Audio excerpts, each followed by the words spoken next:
사도행전 7장 17절에서 29절까지 말씀.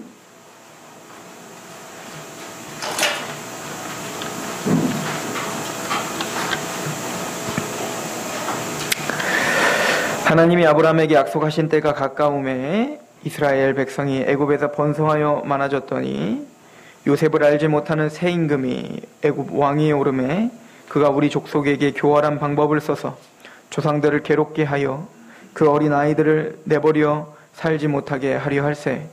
그때 모세가 낳는데 하나님 보시기에 아름다운지라. 그의 아버지의 집에서 3달 동안 길리더니 버리진 후에 바로의 딸이 그를 데려다가 자기의 아들로 기르매 모세가 애굽 사람의 모든 지혜를 배워 그의 말과 하는 일들이 능하더라. 나이가 40이 되매 그 형제 이스라엘 자손을 돌볼 생각이 나더니 한 사람이 원통한 일을 당함을 보고 보호하여 압제하는 받는 자를 위하여 원수를 갚아 애굽 사람을 쳐 죽이니라. 그는 그의 형제들이 하나님께서 자기의 오른손을 통하여 구원해 주시는 것을 깨달으리라고 생각하였으나 그들이 깨닫지 못하였더라. 이튿날 이스라엘 사람끼리 싸울 때에 모세가 와서 화해시키려 하여 이르되 너희는 형제인데 어찌 서로 해치느냐 하니 그 동물을 해치는 사람이 모세를 밀어뜨려 이르되 누가 너를 관리와 재판장으로 우리 위에 세웠느냐? 내가 이제는 애굽 사람을 죽임과 같이 또 나를 죽이려 하느냐 하니 모세가 이 말 때문에 도주하여 미디안 땅에서 나그네가 되어 거기서 아들 둘을 낳으니라. 아멘.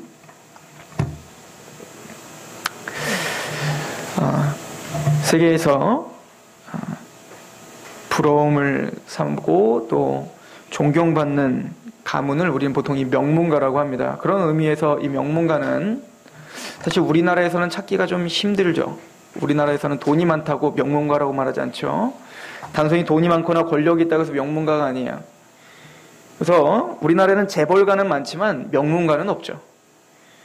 예를 들어서 미국 같은 경우는 뭐 케네디가, 영국에는 처칠가 이런 데가 명문가예요. 그러니까 그 가족 전체, 그 가문 전체가 굉장히 존경받고 모두 이제 사회적인 추앙을 받는 그 가문이죠. 그래서 우리도 자녀를 기도할 때 또 우리의 가정들을 기도할 때 돈 많이 벌게 해주세요가 아니라 명문가가 되게 해주십시오. 그렇게 존경받는 사람이 되게 해주십시오. 이렇게 기도하는 게 맞겠죠? 근데 그 명문가들을 만든 그 부모들의 특징이 있다면 책을 많이 읽게 했다는 게 특징이 있습니다. 어려서부터 그러니까 자기가 먼저 이제 책을 많이 읽었겠죠? 그리고 그 자녀들은 자연스럽게 그 부모들을 통해서 책 읽는 법을 배웠습니다. 특히 명문가들은 케네디가, 처칠가, 또 율곡 이이 같은, 우리나라는 율곡 이이 같은 그런 명문가들은 고전과 역사책을 꼭 읽혔다고 합니다. 서구의 명문가들은 특별히 로마 시대와 관련된 고전들을 반드시 읽혔는데 에드워드 기본의 로마 제국 세몽사 같은 그런 책들, 굉장히 권수가 많아요. 그런 책들을 반드시 읽혔다고 합니다.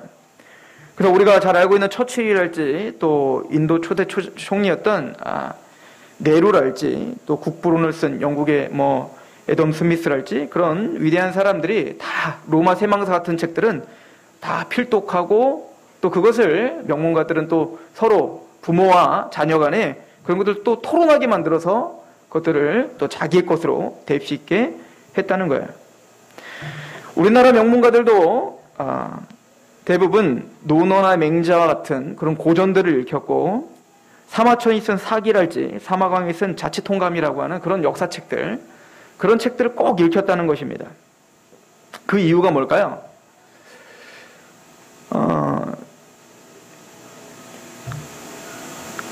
그 이유는 바로 그 역사책이나 고전에는 우리가 인류라고 하는, 우리가 살아오면서 있을 모든 일들의 어떤 문제들에 있어서 그걸 헤쳐나갈 지혜가 써있기 때문에 그렇습니다. 인간이 겪는 고난이나 슬픔이나 비탄이나 지혜나 선과 악, 또 아름다움과 추함, 희로애락들이 다 그 고전과 역사책에는 담겨있기 때문에 그래요. 때로는 인간의 한계를 쓰기도 하고 또 그 한계를 뛰어넘는, 그 역경을 뛰어넘어 승리를 하는 그 아름다운 그 승리의 이야기들이 역사와 고전에는 있기 때문에 그렇습니다. 오늘이나 과거이나 문화가 달라지고 과학이 발달하고 뭐 지식이 많아졌다 할지라도 살아가는 원리는 똑같은 겁니다. 그래서 고전과 역사는 대단히 중요한 거죠. 즉 오늘 현재와 미래에 닥칠 그 모든 문제들이 또 그 문제의 해결들, 그 해답들이 그 역사책과 고전에 있다고 믿었던 거예요. 영국 역사학자면서 국제정치학자였던 에드워드 카라고 하는 사람은 아주 위대한 책을 하나 썼는데 역사란 무엇인가 라는 책을 썼어요. 거기에 역사란 현재와 과거의 끊임없는 대화다 이런 말을 했어요. 이게 무슨 얘기죠? 과거의 역사를 알아야 그 역사를 통해서 오늘 일어나는 현재를 해석할 수 있다는 거예요. 왜냐하면 오늘 우리는 새롭게 막다들인 문제인 것 같으나 전혀 새로울 것이 없는 거예요. 성경에도 헤아리는 새 것이 없다고 하죠. 즉 우리가 지금 닥치고 있는 모든 고통, 기쁨, 슬픔 뭐 이런 것들은 나에게는 새로워 보일지 몰라도 이미 우리가 살아온 그 모든 역사, 몇천 년 지나는 그 역사 속에서 이미 앞의 세대들이 다 겪었던 일들이에요. 그래서 그 똑같은 문제 속에서 어떤 사람은 승리했고 어떤 사람은 실패했어요. 우리는 그래서 과거를 통해서 현재가 과거와 대화를 해야 된다는 겁니다. 그래서 역사책을 해서 읽으라고 하는 거겠죠. 버나드 쇼라고 하는 사람이 중요한 얘기를 했어요. 저는 이 말이 굉장히 마음에 와닿아요. 그래서 제가 한 재작년인가요? 이 말을 굉장히 강조했었던 것 같아요. 제 막 SNS에도 막 올리고 젊음은 젊은이에게 주기에 너무 아깝다. 뭐 쉽게 얘기해서 저희 어머니는 이제 60이 훌쩍 넘으셔서 근데 나이가 많이 드셨죠. 저희 누나들에게 하는 얘기가 있어요. 내가 네 나이만 됐어도 이만 내가 막 이렇게 내가 네 나이만 됐어도 내가 돈을 벌 수 있다. 왜냐면 시간이 다 지나가 보니까 저희 어머니가 보기에 돈을 벌 수 있는 길이 이제야 보이는 거예요. 근데 저희 누나들은 그 젊음을 가지고 딴짓하는 거죠. 돈은 안 벌고. 뭐 어렵게 생각할 필요 없죠. 저도 내가 고등학교로만 돌아간다면 그러면 공부 진짜 열심히 했을 것 같아요. 왜냐면 공부의 의미를 알기 때문에 그렇죠. 내가 유민이 나이만 됐어도 그럼 저는 내가 하고 싶은 것들이 다 계획이 짜여있을 것 같아요. 헛되게 시간을 보내지 내가 뭘 해야지. 이게 다 뭐냐면 젊음은 젊은이에게 주기에 너무 아깝다. 그러죠. 인도 초대 총리였던 페루가 세계사 편력이라고 하는 책을 썼어요. 제가 한 5년 전에 세계사에 대한 관심이 너무 많아져서 세계사에 관련된 책을 막 사서 읽은 적이 있었어요.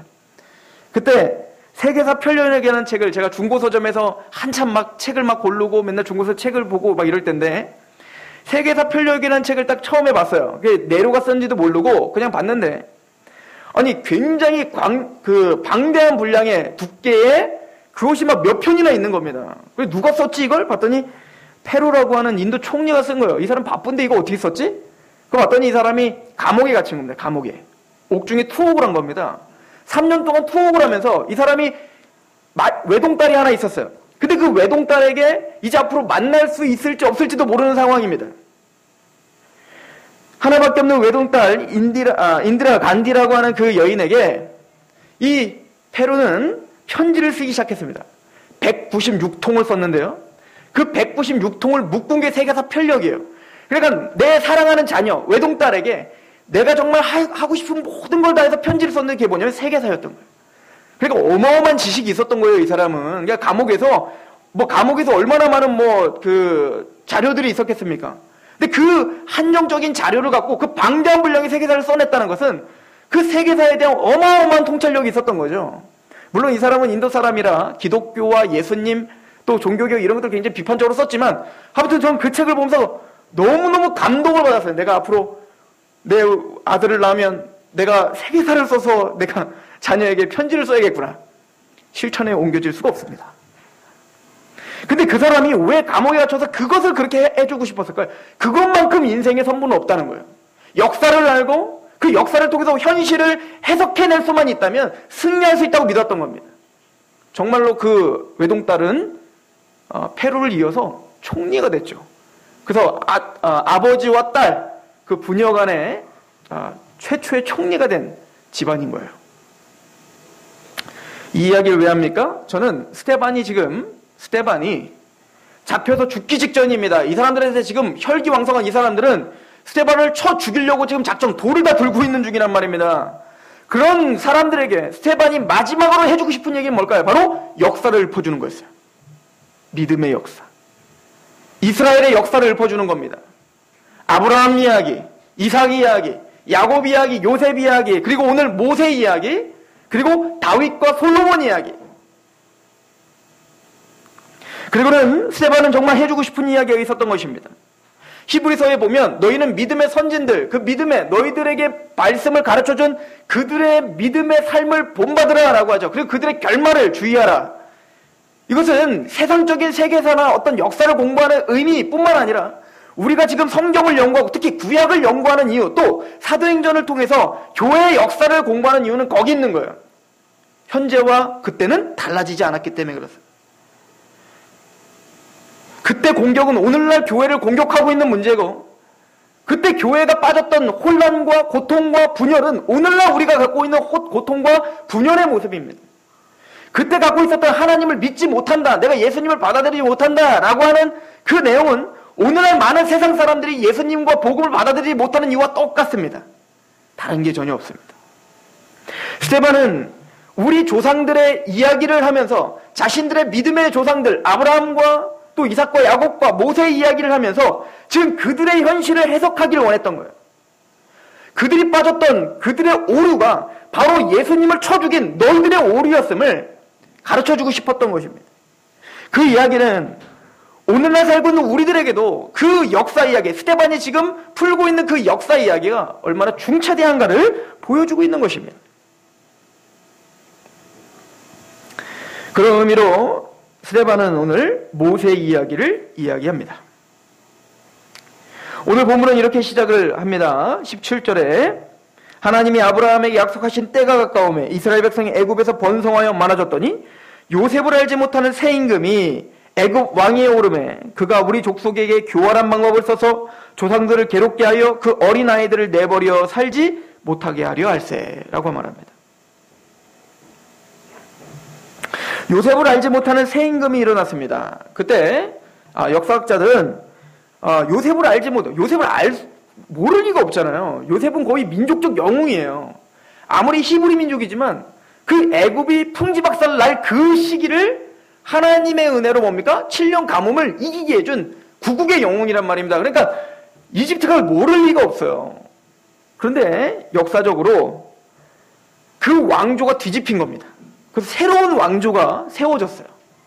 그러니까 요셉의 모든 기록들이 싹 다 지워지고 딱 왔더니 누가 노예로 돼 있는 거예요? 이 히브리 민족들이 노예로 팔려 있는 겁니다. 그러니까 요셉에 대한 고마움이 싹 없어진 거죠. 그러니까 하나님은 이스라엘 백성들을 애굽에서 빠져나오게 하여 가나안 땅으로 가게 하기 위해서 하나님은 그 세계사도 어떻게 하고 있는 거예요? 손에 쥐고 하나님의 주권 속에 지금 인도하고 있는 중이죠.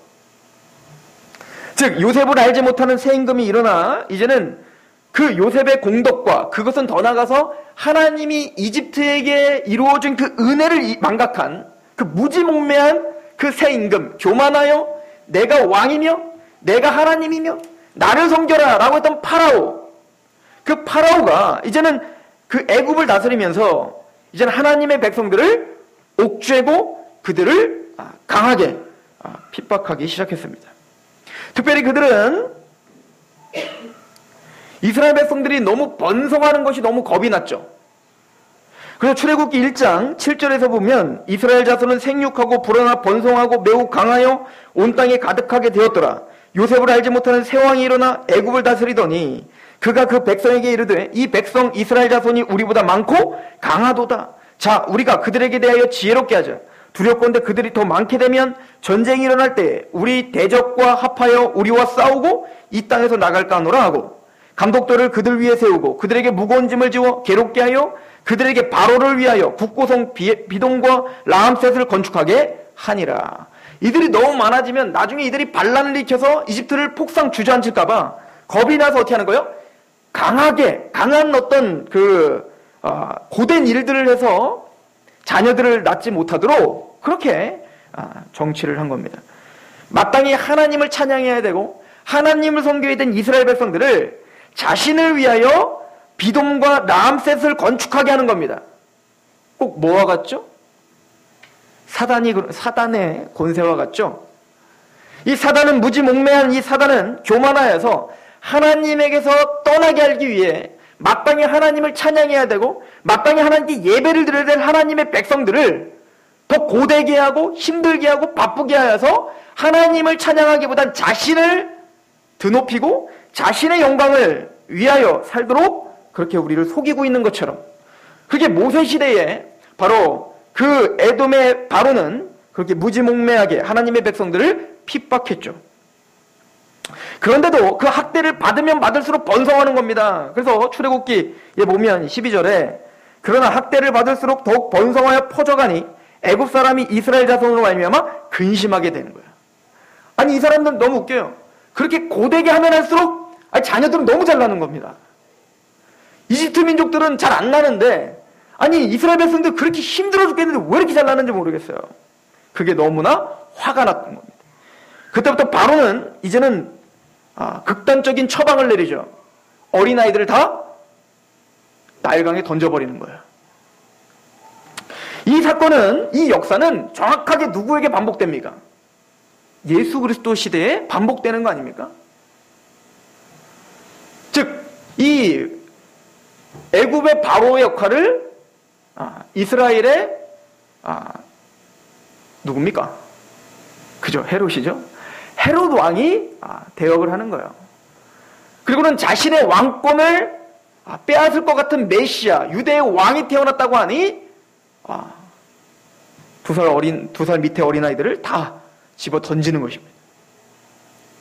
즉, 이런 역사는 반복이 되고 있습니다. 오늘날도 마찬가지인 거예요. 이 사탄은 어쩌든 하나님의 구속과 하나님의 언약이 이루어지지 못하도록 수단과 방법을 가리지 않고 교묘한 방법으로 끊임없이 하나님의 복음을 반대하고 대항하고 있더라는 거예요. 스데반이 이 이야기를 하는 이유가 뭘까요? 하나님의 구속사는 그렇게 우리의 민족에게 유유히 흘러오는 역사인데 끊임없이 애굽을 통하여 그 역사, 하나님의 역사와 언약을 배반하고 그 언약과 하나님의 그 계획을 묵살하고 멈추게 하려고 하는 그 세력들이 있었다는 것을 너희들은 기억하라는 거예요. 마찬가지로 너희들이 거기에 노란하지 않는가를 생각해 보라는 겁니다.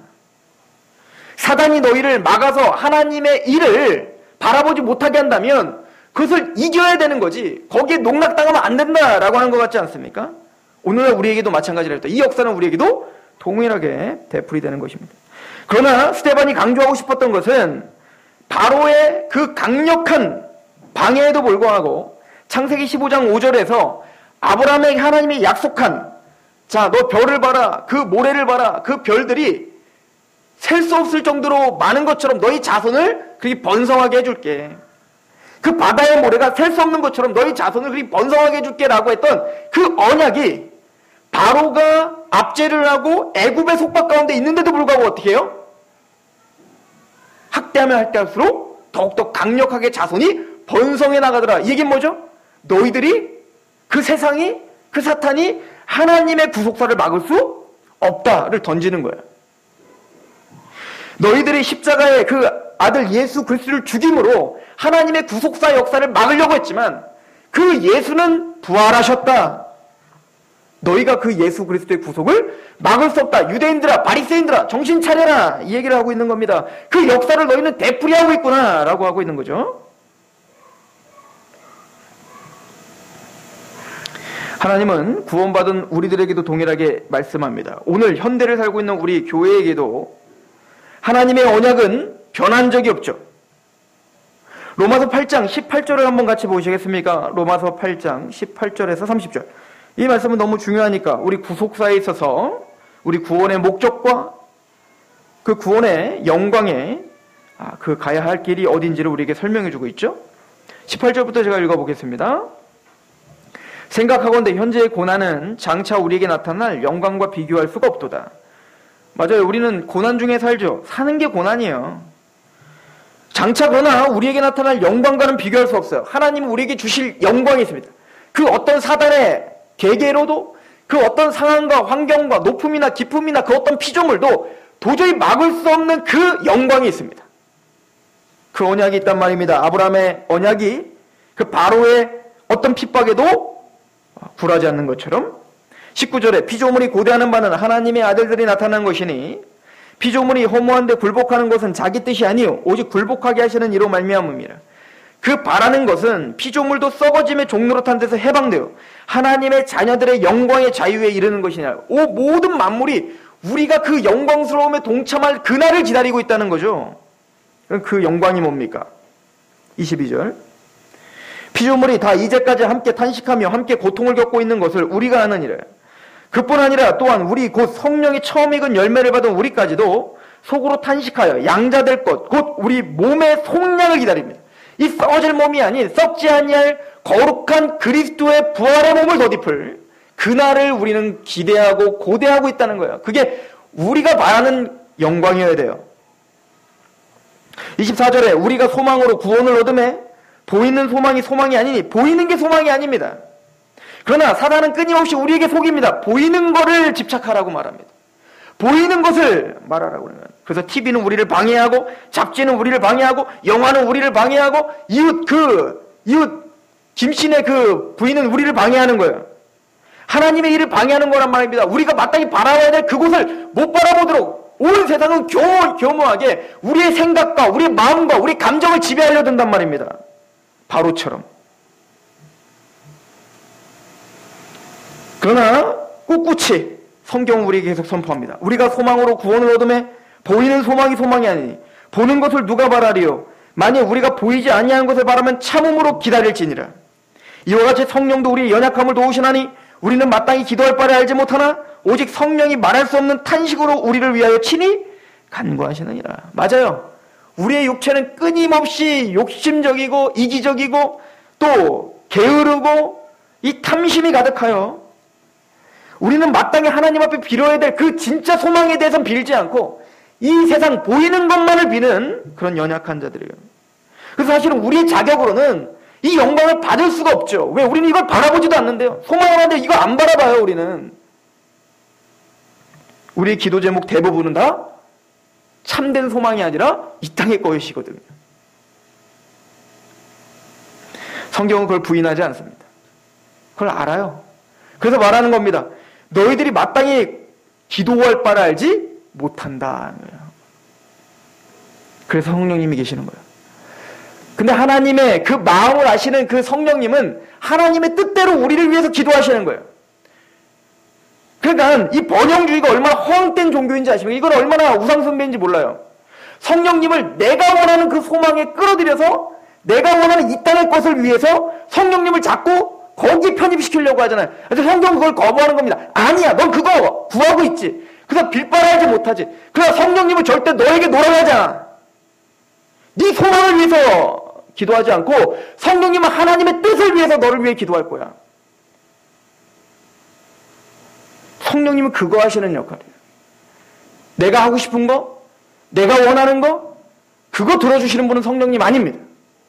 성령님은 우리를 거룩하게 하고 참된 소망으로 데리고 가시는 분인 거예요. 27절에 마음을 살피시는 이가 성령의 생각을 아시나니 이는 성령이 하나님의 뜻대로 성도를 위해서 간구하지 우리의 뜻대로 절대 성령님은 우리를 도우시지 않습니다. 저는 신사도 운동 하시는 분들이 얼마나 잘못된 사람들인지는 이 구절을 통해서도 우리는 볼 수 있어요. 성령님을 우리의 도구로 활용하죠. 오라오면 가고 가라면 가는 거예요. 성령님이. 이거 해주십시오 라고 성령님한테 간구하면 성령님은 예 그럽시오 그러고 굽신거리는 하나의 바알신으로 전락시키는 겁니다. 아니요. 성령님은 성령님의 주권으로 하나님의 뜻대로 우리를 위해서 간구하십니다. 그게 얼마나 큰 복인지요. 이 복 때문에 우리에게 주어지는 축복이 있습니다. 28절 우리가 알거니와 하나님을 사랑하는 자 곧 그의 뜻대로 부르심을 입은 자들에게는 하나님의 뜻대로 부르심을 받았습니다. 하나님의 뜻대로 우리를 인도하실 거예요. 바로가 방해를 하든 유대인들이 그걸 믿지 못하든 나중엔 유대인들은 하나님의 뜻대로 출애굽시키려고 하니까 못에 쳐주려고 하죠. 만약에 이스라엘 백성들 뜻대로 했다면 어떻게 될까요? 걔네들은 여전히 이집트의 종로로 타는 거예요. 종로로 타되 조금 따끈한 국물 더 많이 얻어먹는 거, 종로로 타되 고기 한 점 더 얻어먹는 거, 이걸로 끝났겠죠. 그의 뜻대로 했다면. 왜냐면 그 사람들은 출애굽을 하고 가나안 땅에 가는 거 별로 관심이 없었어요. 그냥 나에게 고기 더 주십시오 였어요. 28절에 우리가 알거니와 하나님을 사랑하는 자 곧 그의 뜻대로 부르심을 입은 자들에게는 모든 것이 합력하여 선을 이룹니다. 왜? 우리는 빌바에 알지 못하지만 성령이 말할 수 없는 중보하심으로 우리를 하나님의 뜻대로 마침내는 엎드려지고 넘어지고, 아브라함의 인생이 하나님의 말씀에 불순종하고 넘어지고, 뭐 아내 팔아먹고 막 별짓을 다 해도, 가문이 들어서 애굽으로 도망가고, 아무리 별짓을 다 해도 하나님은 그의 인생에 합력한 선을 이루어 마침내 어떻게 해요? 아브라함으로 만드시고 이삭 주시고 이삭 바치는 자리까지 데리고 가시잖아요. 그게 합력한 선을 이루는 겁니다. 마찬가지로 하나님은 우리의 인생들 가운데 엎어지고 쓰러지고 그 여러 가지 과정들을 합력하여서 마침내는 하나님이 이루시고자 하는 그 뜻으로 우리를 묵묵히 데리고 가시는 거예요. 그게 뭐죠? 어느 자리입니까? 29절에 하나님 미리 아신 자들을 또한 그 아들의 형상을 본받게 하시기 위하여 어디로 데리고 가시는 거예요? 아들의 형상을 본받는 자리, 예수님처럼 만들어지는 거예요. 우리의 거룩한 자리로, 예수님이 우리에게 품으라 했던 그 겸손의 자리로 우리를 데려가시는 것입니다. 미리 정하셨으니 이는 그로 많은 형제 중에 맏아들이 되게 하려 하심이니라. 또 미리 정하신 그들을 또한 부르시고 부르신 그들을 또한 의롭다 하시고 의롭다 하신 그들을 또한 영화롭게 하십니다. 예수 그리스도의 형상을 담는, 그리스도의 장성한 분량까지 자랄 수 있도록 주님은 거기를 위해 달려가게 하시는 거예요.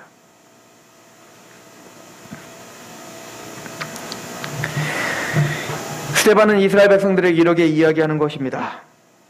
바로가 아무리 자신의 모든 역량을 다해 유대인들, 이스라엘 백성들, 우리 조상들을 가로막았지만 바로는 절대 가로막을 수 없었습니다. 그러니 당신들도 정신 차리십시오. 하나님은 그 구속사의 정점인 예수 그리스도를 보내주셨으니 그 앞에 무릎 꿇으셔야 됩니다. 당신들이 부서져야지 하나님의 뜻이 절대 부서지지 않습니다. 그 역사는 반복됩니다. 바로처럼 당신은 강팍한지 모르겠습니다. 그리고 두 번째는 그 조상들의 강팍함을 또 빗대어 이야기를 합니다. 오늘 본문을 보십시오. 사도행전 7장에 가보시면 그 바로의 그 강팍함을 보인 후에 이스라엘 조상들의 강팍함도 한 번 더 보이죠. 출애굽기에는 쓰여져 있지 않은 스데반의 해석이 여기 남겨 있어요. 자, 우리 7장, 우리 23절을 한번 가보세요. 사도행전 7장 23절. 나이가 40이 되매 그 형제 이스라엘 자손을 돌볼 생각이 나더니, 그래서 그 구속을 위해 하나님은 모세를 준비했습니다. 그 모세를 기가 막힌 방법으로 살리셨죠. 바로가 아무리 죽이려고 해도 하나님은 기적적으로 어떻게 했어요? 모세를 살리시고, 그 모세를 또 누가 키우게 해요? 그 하나님의 뜻을 배격하고 있는 애굽의 왕궁 그 중심에서 누구를 키워요? 모세를 키우더라. 아, 이게 기가 막힌 하나님의 지혜인 거예요. 이스라엘의 자녀들을 집어 던져 다 죽이고 싶어 했던 그 바로 왕의 손에서 누가 키워줘요? 그 바로 왕을 부술 모세가 키워지는 거예요. 그리고 하나님의 그 준비가 끝난 이후에 이제는 모세를 40세가 됐을 때 부릅니다. 그리고는 24절에 이렇게 이야기를 합니다. 한 사람이 원통한 일을 당함을 보고 보호하여 압제받는 자를 위하여 원수를 갚아 애굽 사람을 쳐 죽이니라. 자, 이 모세는 하나님의 기적적인 방법으로 살아나 누구를 위하여 이제는 살으려고 해요? 자신의 이익과 자신의 유익을 위해서 사는 게 아니라 그리스도의 백성, 즉 하나님의 백성들을 위하여 고난받기로 작정합니다. 이게 히브리서 11장의 기록이에요. 모세는 믿음으로 바로 공주의 아들이란 칭함, 그 왕자의 칭함이란 그 모든 보배를 다 버려버리고 그리스도와 함께 하나님의 백성과 함께 고난받는 것을 더 큰 낙으로 알고 어떻게 했다는 거예요? 이제는 그들을 위해 살기로 결정하죠. 그래서 모세는 그 애굽의 그 원수를 갚아주기 위해서 자기 민족 이스라엘을 살리기 위해서 그 자기 민족을 괴롭히고 있는 애굽 군대를 어떻게 해요? 쳐 죽이는 거예요. 돌로. 그리고 모세는 자신의 진심을 누가 알아주기를 바랬을까요? 자신의 민족들이 알아주기를 바랬던 겁니다. 근데 자기를 살리려고 했던 모세를 그 민족은 어떻게 대하죠? 보세요. 25절. 그는 그의 형제들이 하나님께서 자기의 손을 통하여 구원해 주신 것을 깨달으리라고 생각하였으나 모세는 내 진심을 알겠지 라고 생각했으나 그들이 깨닫지 못하더라. 이 무지몽매한 이 이스라엘 백성들이 모세의 그 진심, 즉 모세를 통해서 이루실 하나님의 구원을 깨닫지 못하고 26절 이튿날 이스라엘 사람끼리 싸울 때에 모세가 와서 화해시키려고 하여 이르되 너희 형제들인데 어찌하여 서로 해치느냐, 우리 민족으로 안 된다. 그랬더니 27절에 그 동물을 해치는 사람이 모세를 밀어뜨려 자기를 살리려고 했던 모세를 밀어뜨리는 거예요. 생각해보면 이 사람은 엄청난 대보가 있는 거예요. 아니, 왕자를 밀어뜨린 거거든요. 그 정도로 강팍하고 그 정도로 교만하고 그 정도로 목에 고든 거예요. 누가? 니들 조상이 그랬다. 꼭 뭐와 같죠? 하나님은 그 구속사의 역사에 바로의 공격 속에서도 모세를 태어나게 하여 모세를 준비시키고 모세를 통하여 너희를 구원시키려고 했는데 너희 조상들은 무지몽매하게 그렇게 하나님의 구속사를 망각하고 모세를 밀어뜨렸다. 너희는 하나님의 아들 예수를 죽였다. 그거를 지금 설명하고 있는 겁니다. 히브리서 기자는 이 이야기를 우리에게 조금 더 구체적으로 하고 있습니다. 우리 히브리서를 한번 보시겠습니까? 히브리서 3장을 보세요.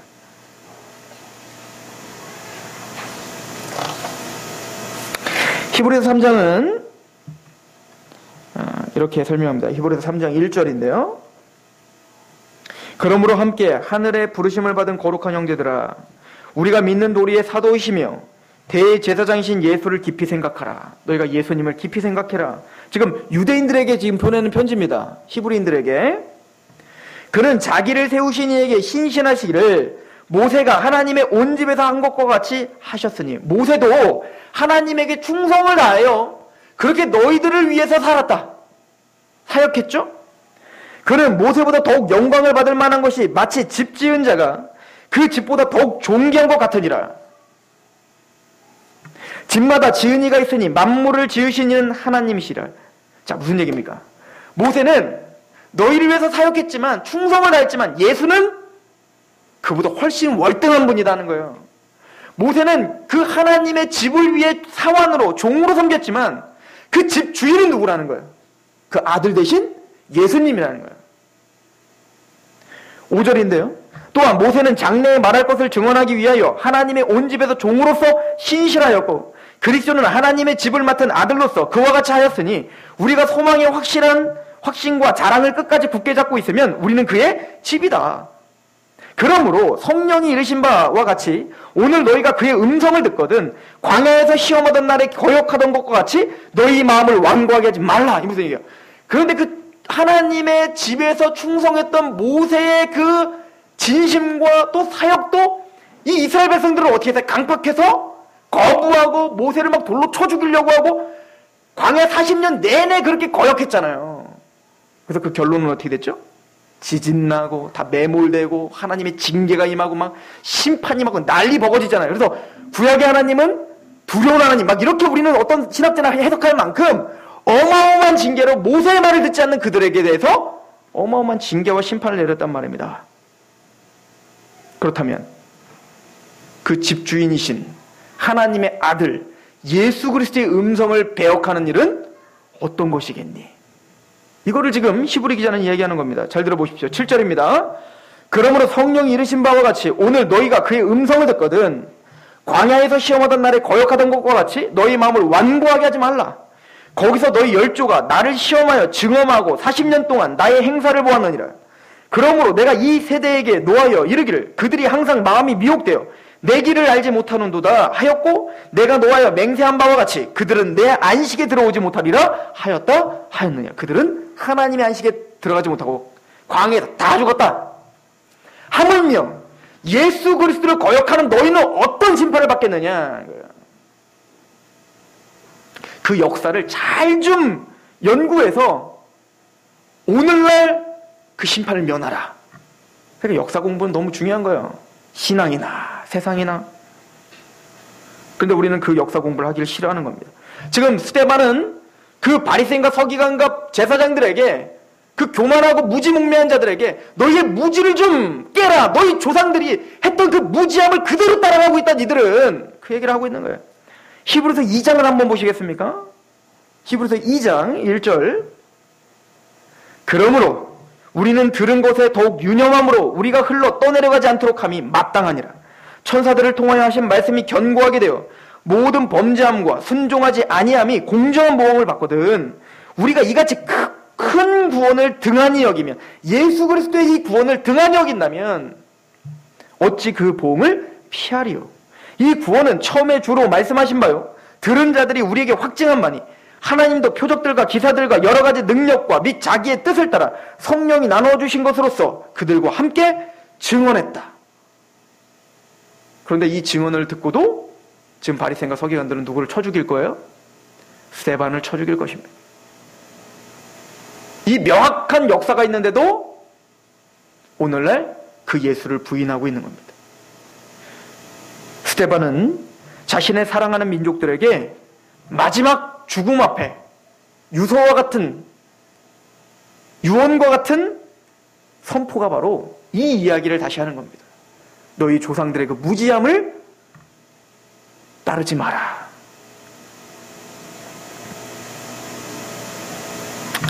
그리고 스데반은 아마 오늘은 기록되어 있지 않지만 그 마음에 소망함이 하나 있었을 것입니다. 왜냐하면 이거는 사도 바울도 갖고 있었던 소망이기 때문에 그래요.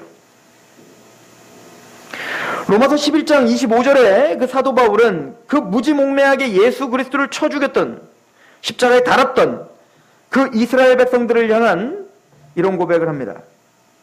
로마서 11장 25절에 형제들아 너희가 스스로 지혜 있다 하면서 이 신비를 너희가 모르기를 내가 원하지 아니하노니 이 신비는 이방인의 충만한 수가 들어오기까지 이스라엘의 더러는 우둔하게 된 것이라.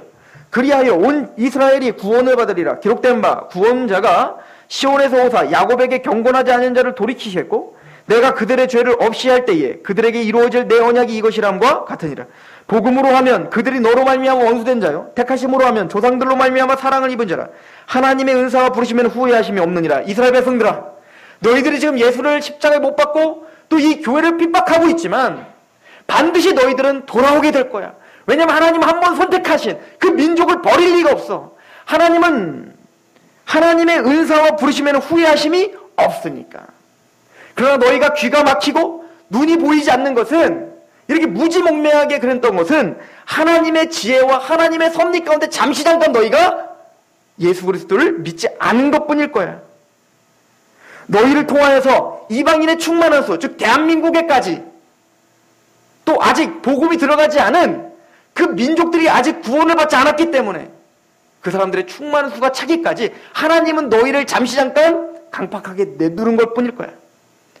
그러나 하나님은 너희를 택했기 때문에 그 바로가 어찌하든 그 언약을 부수려고 해도 하나님의 약속을 신실하게 하나님은 지키셨던 것처럼 너희의 그 강팍함에도 불구하고 나는 그 이스라엘 민족을 반드시 구원시킬 거로 믿어. 이게 바울의 믿음이었죠. 30절에 너희가 전에는 하나님께 순종하지 아니하더니 이스라엘이 순종하지 아니함으로 이제 국류를 입었는지라. 이와 같이 이 사람들이 순종하지 아니하나니 이는 너희에게 베푸신 국률로 이제 그들로 국률을 얻게 하려 하심이라. 하나님의 모든 사람을 순종하지 아니하는 가운데 가두어 두심은 모든 사람에게 국률을 베풀려 하심이라. 우리가 구원을 받고 은혜를 받는 것, 그걸 기다리고 인내하시는 것뿐이다. 그러나 하나님의 그 신실하신 목적은 변함이 없다. 스데반도 아마 그 생각을 했을 거예요. 죽으면서 마지막 스데반이로 기도하잖아요. 주여, 저들의 죄를 용서해 주십시오. 저들이 아직 무지해서 그렇습니다. 속으로는 진심으로 정말 기도했을 겁니다. 하나님, 저들을 택해 주셨다면 저들을 반드시 구원시켜 주십시오.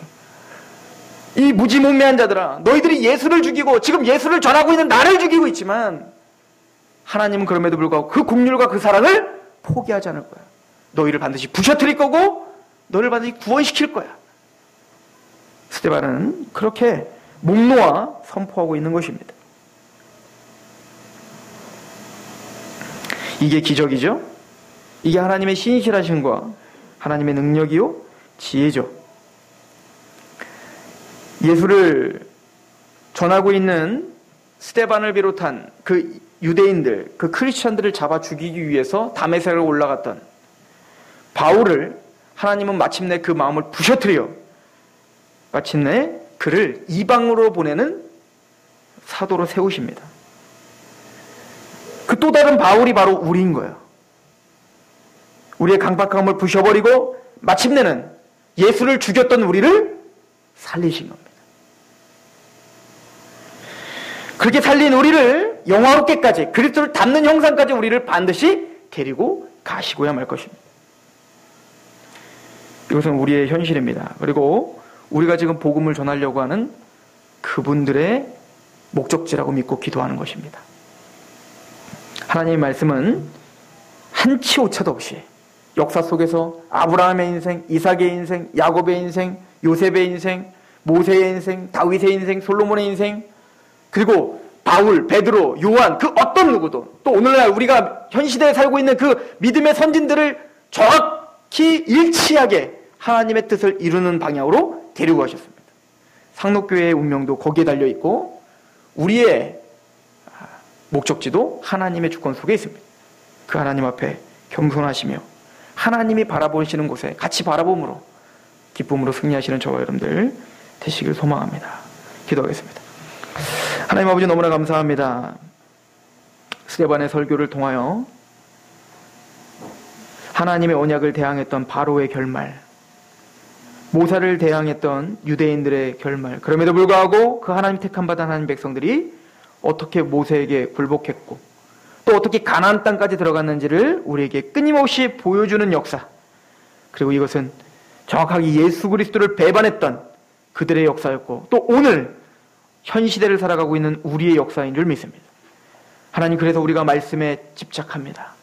그래서 우리가 말씀을 공부하며 그 말씀 속에서 오늘 현실을 해석하는 눈을 배웁니다. 우리 성도들을 불쌍히 여겨주시며 그 귀와 그 눈을 열어주시며 전하는 입술을 더욱더 겸손케 하셔서 이 교회가 합력하여 선을 이루어 하나님의 뜻이 이루어지는 교회가 되게 하시옵시며 하나님의 뜻이 이루어지는 가정과 하나님의 뜻이 이루어지는 하나님의 권속들이 되게 하옵소서. 예수 그리스도의 이름으로 감사하며 기도하옵나이다. 아멘. 찬양합시다.